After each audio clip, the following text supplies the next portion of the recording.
ఆయన పాదములు పట్టుకుంటే లోపల సాత్వికమైనటువంటి గుణములు పెరుగుతాయి, రాక్షసీ గుణములు తరిగిపోతాయి.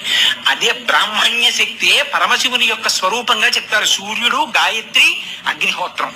ఆయన పావకి అగ్నిపుత్రుడు. అందుకని అపారమైనటువంటి తేజస్సు వచ్చింది.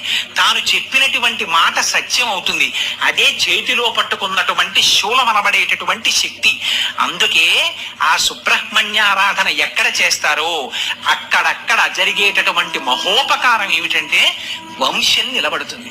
కారణం ఏమిటి అంటే సుబ్రహ్మణ్యేశ్వర స్వామి వారి సహస్రనామావళిలో మాత్రం ఒక గొప్ప నామం ఉంది, వంశకరాయ నమః అని పేరైనకి. వంశము నిలబడాలి అంటే సుబ్రహ్మణ్యేశ్వర స్వామి వారి యొక్క అనుగ్రహం కలగాలి. ఆశ్చర్యం ఏమిటంటే ఎవరికైనా సంతానం కలగకపోతే చెప్పేటటువంటి సాధారణమైనటువంటి దోషం కూడా సుబ్రహ్మణ్య సంబంధమైనటువంటి దోషం